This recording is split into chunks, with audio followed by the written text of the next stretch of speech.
Sexta-feira, dia 13 de março de 2026. Sejam todos muito bem-vindos, meus amigos, a mais um vídeo do canal Terra Brasilis News. Muito bem, estamos aqui de volta, infelizmente, para tratarmos de assuntos não tão agradáveis, principalmente com referência à situação de saúde do nosso presidente. Mas antes de entrar propriamente dito no assunto, eu quero lembrar que hoje pela manhã a decisão do Supremo Tribunal Federal, exatamente da segunda turma, em manter a prisão preventiva do banqueiro, do Daniel Vorcaro, que era o controlador do Banco Master, né? Já começou a produzir um efeito que vai muito além do próprio caso judiciário. Então, como vocês sabem, a segunda turma votou hoje pela manhã. O André Mendonça, o Luiz Fux e o Cássio Nunes Marques votaram pela manutenção da prisão do Vorcaro. Gilmar Mendes, obviamente, votou para a sua liberdade. E o Dias Toffoli, por motivos óbvios, não participou. Muito bem. Nos bastidores de Brasília, a medida elevou significativamente aquele clima de tensão, principalmente entre os parlamentares, obviamente, e os ministros do Supremo, porque cresce a expectativa que o empresário agora... Empresário também é uma pouca vergonha. Isso não é empresário, isso é pilantra, né? Mas cresce a expectativa de que ele possa, sim, optar por uma delação premiada. Imaginem os senhores, uma pessoa acostumada a gastar mensalmente 15, 20 milhões de reais no cartão de crédito, acostumada a festas monumentais em palácios europeus, com artistas caros, acostumado a festas, vou chamar de festas para não ofender o público, que de repente está dentro de uma cela de 6 metros quadrados, 9 que seja, né? Sem a possibilidade de ficar fazendo seus jantares exclusivos, tomando seus uísques especiais, sendo obrigado agora a ficar olhando para o teto da parede. Então, é óbvio, é evidente que esse camarada de alguma maneira vai abrir o bico. Ele não vai querer ir para o buraco sozinho. Muito embora nós sabemos muito bem como funcionam as coisas no Brasil. Aqui, tudo de ruim é possível acontecer. Tudo de errado é possível acontecer. E tudo aquilo que infringe a Constituição brasileira, principalmente, é fácil de acontecer. Então não duvidem os senhores que lá no Legislativo possa acontecer alguma manobra do tipo toma lá da cá, alguma barganha, alguma troca, desde que se abafe a questão Banco Master.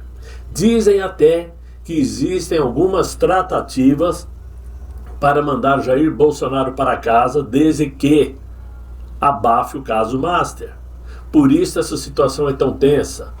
E felizmente, pelo menos agora e até agora, estamos com o ministro André Mendonça no comando desse caso, o que nos faz parecer que ele não vai parar. E muita gente vai pagar muito caro por ter feito o que ainda não foi descoberto. Mas será? É muito difícil quando muitas pessoas envolvidas em um único escândalo não acabe abrindo a boca e falando que não deve. Tanto é que, por conta disso, o Vorcaro está atrás das grades. Só falta agora saber qual dos dois ministros suspeitos lá do Supremo vai cair primeiro. Eu tô achando que o ex-xerifão vai ser a bola da vez. Vamos aguardar para esperar. Vamos esperar para ver o que dá. Me desculpem. Agora, olha só.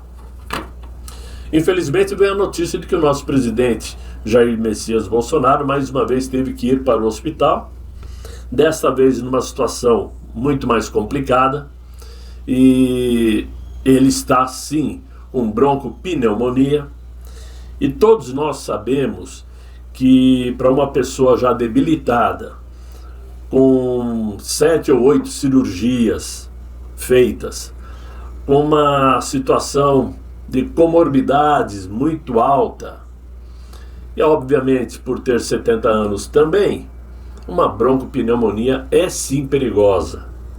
Todos nós conhecemos ou já ouvimos falar de alguém que foi embora por conta de bronquopneumonia. Então, por isso a situação do nosso presidente é grave. Os próprios médicos já alertaram que está estabilizado, claro, está na UTI, mas é grave, lamentavelmente.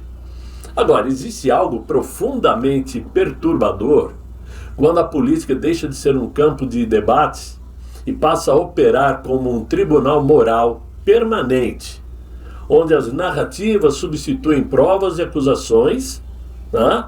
Melhor dizer, substituem as provas e as acusações passam a valer mais do que a própria verdade.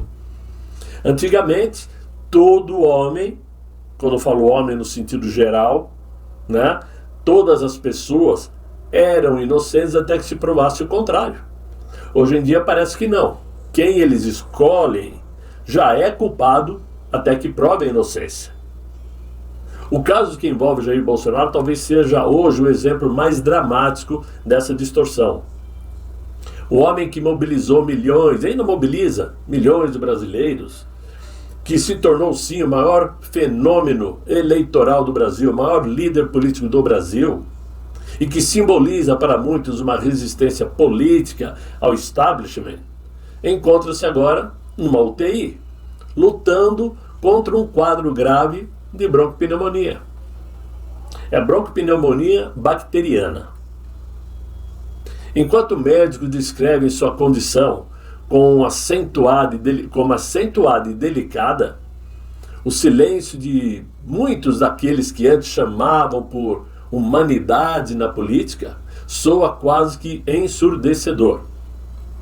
A história mostra que as sociedades, né, entram em terreno perigoso quando passam a justificar excessos e arbitrariedades em nome de uma causa supostamente superior. Foi assim em diferentes momentos da humanidade. Quando se cria um inimigo político absoluto, abre-se espaço para que qualquer medida seja considerada legítima. No Brasil recente, essa lógica parece ter se materializado, digamos assim, na narrativa de um suposto golpe de Estado, que até hoje, obviamente, não foi provado e nem vai ser, né? Porque não existe como provar algo que não aconteceu, mas que continua sendo objeto de intenso debate jurídico e político. No entanto, foi sob essa narrativa que cidadãos comuns foram condenados e que o principal líder da política brasileira acabou se transformando em um praticamente mártir, né? Ele está no centro de um processo político judicial sem precedentes. É nesse contexto que a atuação do ministro Moraes se tornou alvo de críticas profundas e é visto hoje como o pior de todos os ministros que sentaram dentro do Supremo Tribunal Federal. Sua postura deixou de representar a imparcialidade que se espera de um magistrado, né? E passou a simbolizar o medo, a perseguição e as arbitrariedades travestidas de decisão judicial. Então agora nós estamos nesse ponto onde o nosso presidente está em uma UTI. Temos obviamente que orar por sua saúde, como oramos normalmente pela saúde de qualquer brasileiro, mas sabemos da importância e da liderança de Jair Bolsonaro para a política do Brasil. Por isso é importante pedir para sua pronta recuperação e, obviamente, exigir que alguém que tenha aquilo verdadeiramente roxo, como dizia o Fernando Collor de Mello, consiga impor uma condição em que Jair Bolsonaro vá para a sua residência, mesmo que ainda na condição de preso, mas que vá para a sua casa. Não é mais possível continuar preso na Papudinha, que por melhor que seja a instalação onde ele está em comparação a onde ele estava antes, não condiz com a realidade que ele precisa ter. Ele não fez nada para estar preso, mas se ele for para sua residência, ao menos saberemos que ele terá uma condição de cuidados muito melhor, principalmente porque vai estar ao lado da nossa primeira-dama Michele Bolsonaro, cuidando dele, como tem feito até hoje. Então essa é a notícia que chamou a atenção pela manhã e nós ficamos aqui, obviamente, na torcida, né?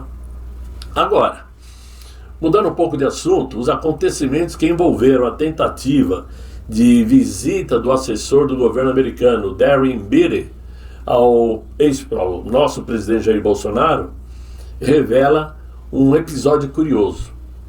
Aquilo que poderia ser apenas um procedimento administrativo comum acabou se transformando em mais um capítulo de tensão entre o governo brasileiro e os Estados Unidos.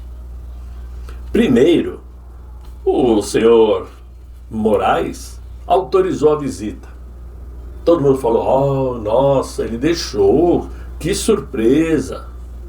Mas logo em seguida, ele desautorizou, porque alguém lá do Ministério das Relações Exteriores foi fuxicar com ele, dizendo que o tal assessor do Departamento de Estado americano era uma espécie de político que estaria propondo ou fazendo uma ingerência política dentro do Brasil.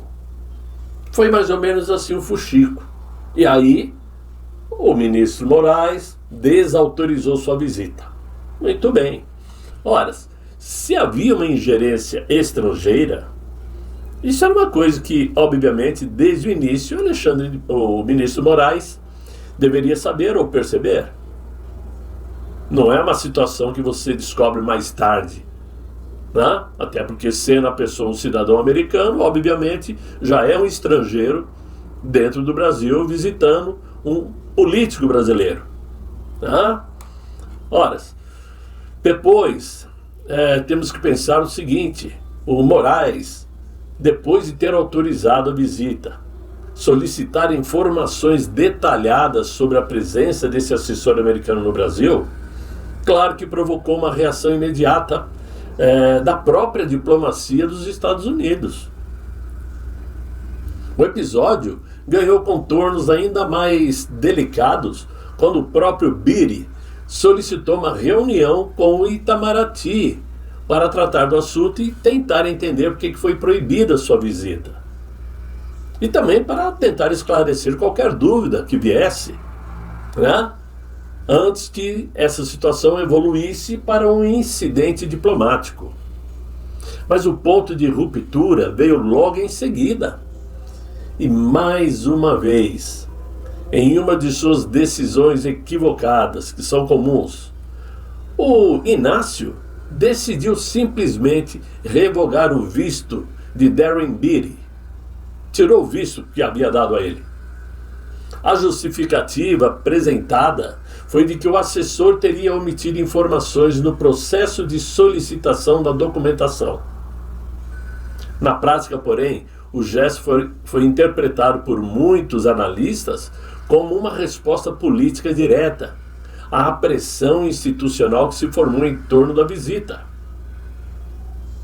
Dizem que, na verdade, segundo o Metrópolis, o Inácio teria dito que só devolveria o visto brasileiro para Darren Beattie depois que os Estados Unidos devolvesse o visto americano para o Padilha. Olha só que absurdo! Olha só que absurdo! Mas sob a ótica da análise política, a situação revela algo muito mais profundo. Ao transformar uma simples visita em um incidente internacional, o governo brasileiro acabou transmitindo ao exterior a imagem de um país onde decisões de caráter diplomático podem ser influenciadas por disputas internas e pela polarização política. Na tradição diplomática, países procuram preservar ao máximo a previsibilidade institucional, e não é o que me parece estar acontecendo nesse momento. Vamos aguardar para ver o que mais vai surgir dessas informações. Agora, enquanto isto, e talvez até justificando porque é que o Inácio está agindo assim, né? Nos bastidores da política internacional, um movimento silencioso começou a ganhar forma nesses últimos meses. E esta forma tem como protagonista o senador Flávio Bolsonaro. que é pré-candidato à presidência da República. E já virtualmente eleito, diga-se de passagem, porque se não houver maracutaia, não tem como o atual mandatário bater em Flávio Bolsonaro. Porque ele está crescendo em regiões inimagináveis ao PT. Né?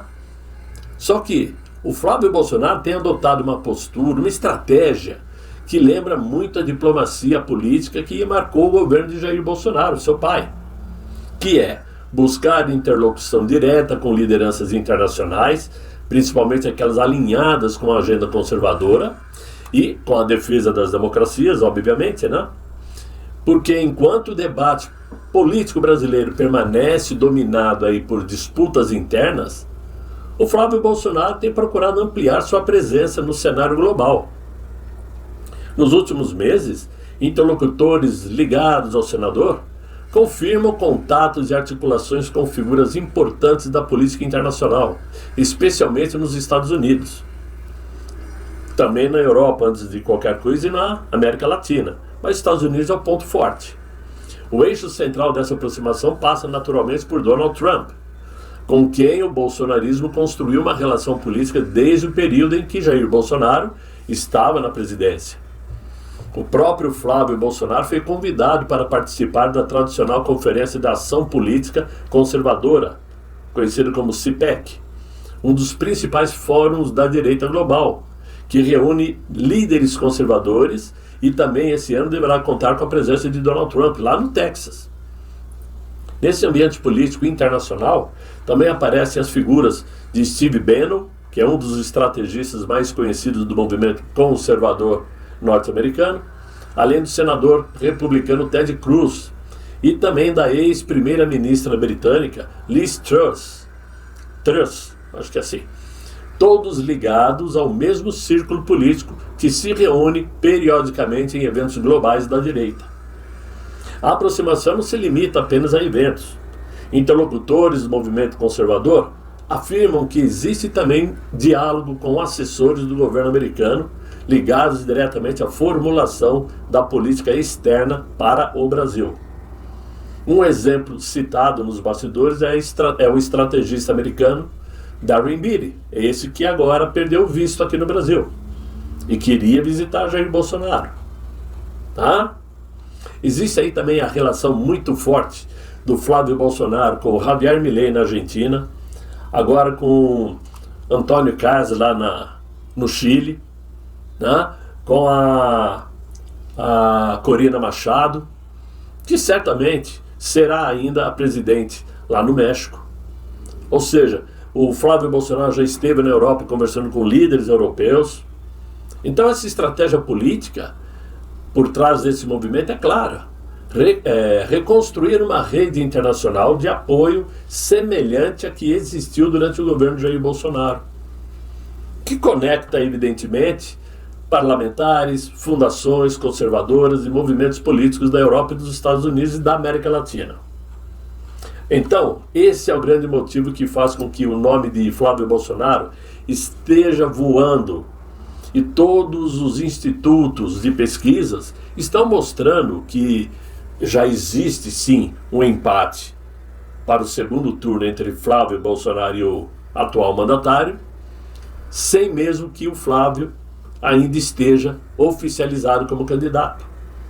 A partir do momento que começarem as campanhas presidenciais e todas as coligações começarem a ser feitas aqui dentro do Brasil, em que certamente grande parte do centrão vai se pendurar em Flávio Bolsonaro, porque também precisam de votos, ou para se reelegerem deputados, se reelegerem senadores, ou se elegerem governadores em seus estados, ou para darem apoio aos seus líderes partidários em diversos estados brasileiros.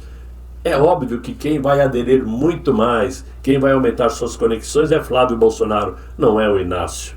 Tudo isso faz que o atual governo continue trabalhando de forma sorrateira, somente com jogo sujo, puxando o tapete de quem puder, com a esperança de que isso cause alguma espécie de preocupação, de medo. Eles se esquecem que por tudo o que já foi feito por eles, contra nós, contra os conservadores e principalmente contra Jair Messias Bolsonaro, Não existe mais nada que nos assuste. Não existe mais nada que meta medo. Tudo já foi colocado sobre a mesa. Só que agora as armas deles também terminaram. Se acabaram. E daqui por diante é somente retirar a poeira que está escondida embaixo do tapete. E a sujeira deles vai aparecer. E não vai ser pouca. É nisso que nós apostamos e é para isso que estamos aguardando. Ok, meus amigos? De qualquer forma, vamos aí torcer e orar pela saúde do nosso presidente Jair Bolsonaro. E eu espero que vocês tenham gostado desse vídeo. Se gostaram, eu peço que vocês deixem os likes, se inscrevam no canal. Peço desculpas por não ter visto e pela péssima qualidade do penúltimo vídeo, né? Qualidade de imagem, ainda estou tentando acertar, né? Mas espero que vocês tenham gostado do vídeo. Tenham todos um excelente final de sexta-feira, muito bom descanso e até amanhã, se Deus quiser, e Ele há de querer. Fiquem bem, fiquem com Deus. Tchau, tchau.